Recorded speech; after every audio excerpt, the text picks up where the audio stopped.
entrer dans une seconde gloire, dans une seconde dimension. C'est-à-dire, tu quittes la première sphère pour entrer dans la seconde sphère. Tu quittes dans cette sphère pour entrer dans la seconde sphère. La nouvelle sphère, c'est 2023. L'ancienne sphère, c'est 2022.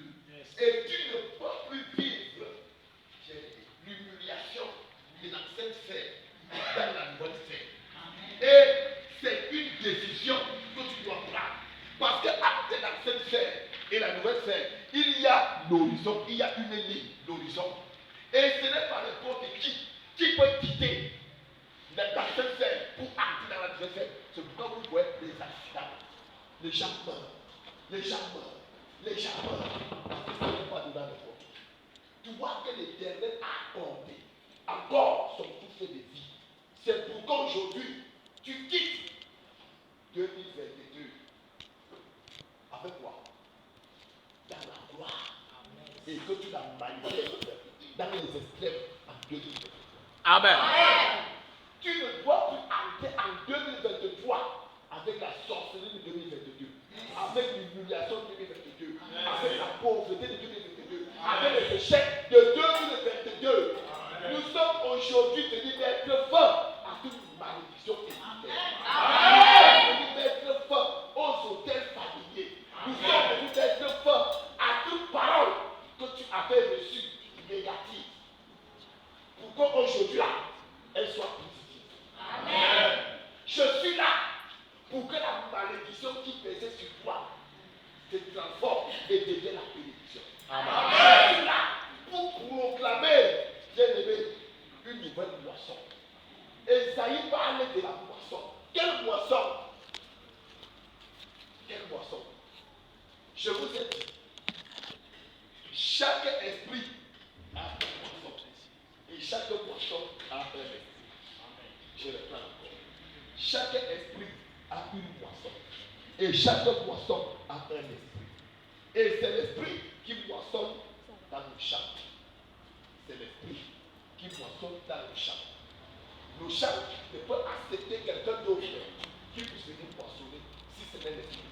Il faut donc que nous ayons cette moisson et cet esprit.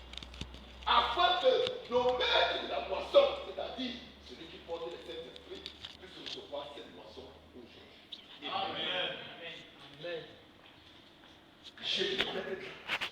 Il est qui? Qui est le maître de la moisson? Qui est le maître de la moisson? Qui est le maître de la moisson? Le maître de la moisson doit recevoir cette moisson moissonnée par les sept esprits. Est-ce qu'un homme peut porter cet esprit? Est-ce qu'un homme peut porter deux esprits? Est-ce qu'un homme peut porter trois esprits? Voici ce que déclare Isaïe. Le peuple qui marchait dans les ténèbres ne verra plus, mais voit une grande lumière. Descendre sur ceux qui ont longtemps habité le pays de l'ombre de la mort, la misère, la pauvreté, l'humiliation, les maladies incurables. Le mal est venu que les Camerounais voient la lumière de l'Éternel sur ces personnes. Amen. Le peuple qui a longtemps crié, crie à toi, oh, oh,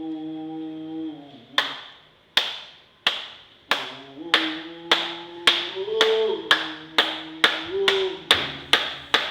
crie à toi,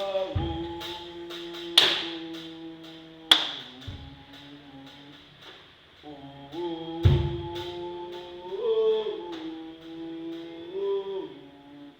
crie à toi,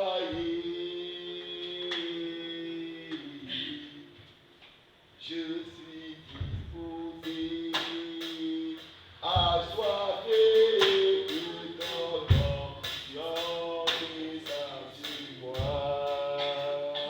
Je suis disposé. Est-ce que toi qui m'écoutes, tu es disposé? Parce que le temps va souffler. Est-ce que tu es disposé? Est-ce que tu es disposé de recevoir la double conscience? Le peuple qui marchait dans les ténèbres voit une grande lumière.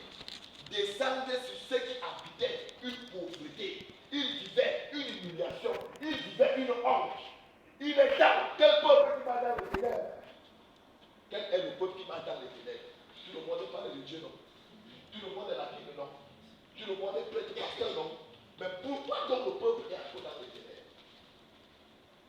Le peuple est dans les ténèbres parce que le peuple a manqué la révélation. Et comme le peuple n'a pas de révélation, le peuple est dans les ténèbres. Osée 4:6 déclare: mon peuple périt faute de connaissance. La connaissance n'est plus celle qui nous fait périr, mais c'est le manque de révélation qui nous fait périr.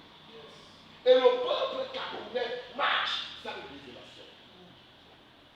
Le peuple de Yaoundé marche sans révélation.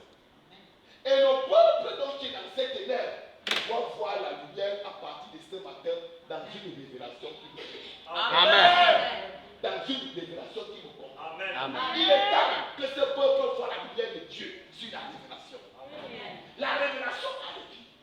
La révélation a les yeux. La révélation porte des habits. Et la révélation devient aussi un homme. Et un homme devient la révélation. Amen. La révélation devient un homme. Et un homme devient la révélation. Amen. Dis à ton frère, la révélation. La révélation devient un homme. Devient un homme. Et un homme. Et un homme devient la révélation. Devient la révélation.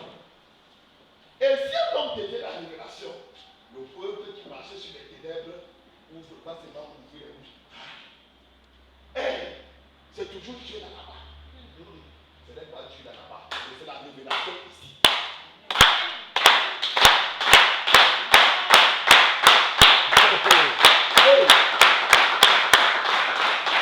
C'est toujours Dieu comme ça. Je dis non, c'est la révélation ici. Je dis, ce n'est pas, je dis, c'est la révélation ici. Pourquoi la révélation ici? Parce que le moment est venu que tu sois honoré dans ta famille. Amen. Que tu sois honoré dans ta génération. Amen. Que tu sois honoré dans cette nation. On n'honore pas un homme. On n'honore pas un évêque ni un pasteur, mais on honore la révélation. Amen. Et celui qui va t'honorer ne le fera pas qu'il veut. Ne le fera pas comme on le pousse. Mais il le fera comme un esclave. Il ne saura même pas qu'il a en train de t'aimer. Qu'il a en train de reconnaître la grandeur de Dieu. Il y a des choses que vous faites quand vous avez déjà posé la tête de l'écriture. Pourquoi j'ai fait ça? Pourquoi j'ai fait ça? Parce que cela n'est pas de ta volonté. Il y a quelqu'un qui t'utilise pour poser certaines actes. En bien comme en mal. Mais le moment est venu que tu sois utilisé pour poser les actes qui sont bons. Les actes qui sont très bien. Amen. Est-ce qu'Esaïe était batteur? Non. Est-ce qu'Esaïe se trompe? Est-ce que ce peuple-là donc est prêt? Amen. Est-ce que ce peuple est prêt? Amen. Si ce peuple est prêt, tu vas ouvrir également par cette Bible. Et nous allons lire Esaïe 11, verset 37. Esaïe 11, verset 37.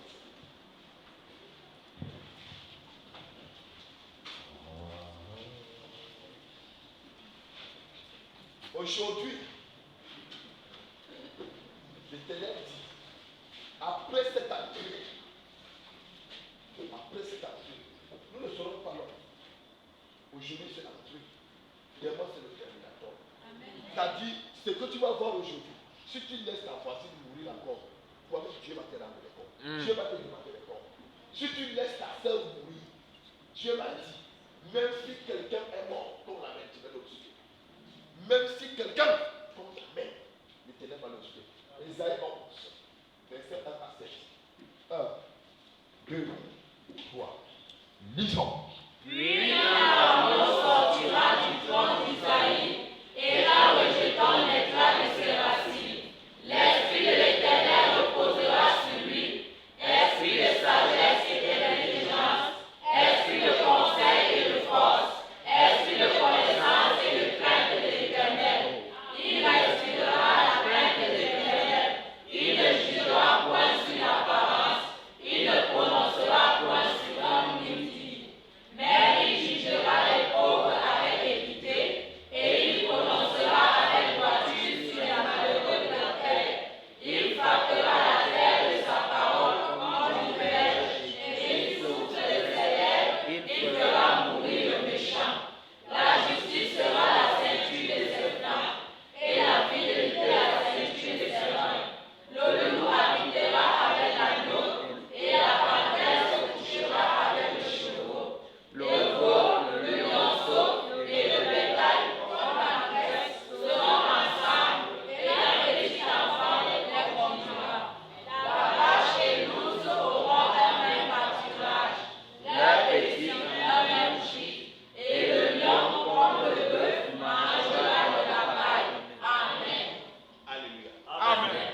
ce que déclare 2 Corinthiens 5, verset 18. Et tout ceci vient de Dieu, qui nous a réconciliés avec lui par Christ. Et il nous a donné le ministère de la réconciliation. Amen. Car Dieu était en Christ, réconciliant le monde avec lui-même, en imputant pour aux hommes leur offense.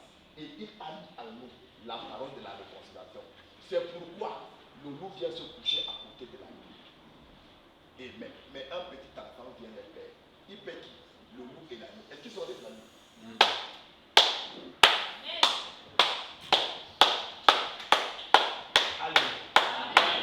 Alléluia.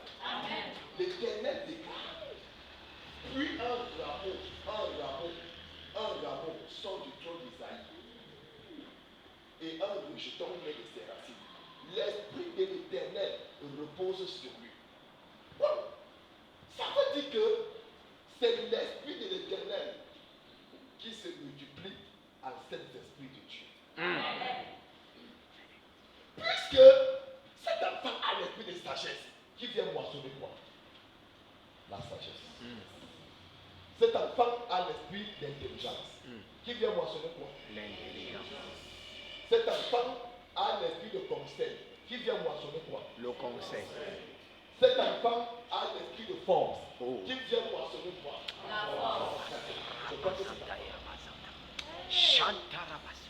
Est-ce que quelqu'un me comprend? Ne me moissonne pas la vanité.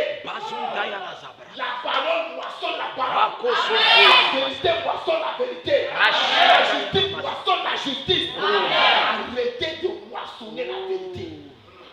Les 7 saisons des 7 grandes moissons, ce sont les 7 esprits. Donc chaque esprit vient moissonner sa nature. Je ne sais pas si vous comprenez. Chaque esprit vient moissonner sa nature. Chaque esprit vient moissonner sa nature. Et tous ces 7 esprits sont en un seul esprit. Et l'esprit là, c'est tout le sujet.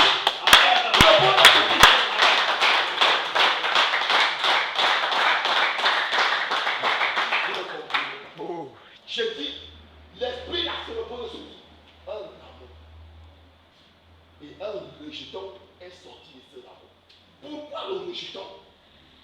Le rejeton ne peut sortir de terre si, écoutez-moi bien, si la mère du plantain meurt, on ne peut pas voir le rejeton. Pour que le rejeton sorte, il faut que la mère du plantain meure d'abord. Et après le rejeton sort. Amen. Oh. Yes. Yes. Un rejeton sortira du trône d'Isaïe. Un rejeton. Un rejeton. Je vais te dire ce matin. Toi, dont on a dit que tu ne serviras jamais. Toi, dont on a dit que tu ne viendras rien avec les églises. Toi, dont on a dit que tu es carré. Je vais vous dire. Pendant que je parle, je vois l'agneau assis sur le trône qui va te pousser pour que tu sortes de l'invisible pour le visible. Pour que tu sortes du tombeau et que tu éclates en lumière, en puissance, en force. Et l'esprit de l'Éternel multipliera en toi les 7 esprits pour les 7 grandes poissons. Amen. Oh Jesus. Le rejeton ne peut naître seul. Il faut d'abord que la mère perde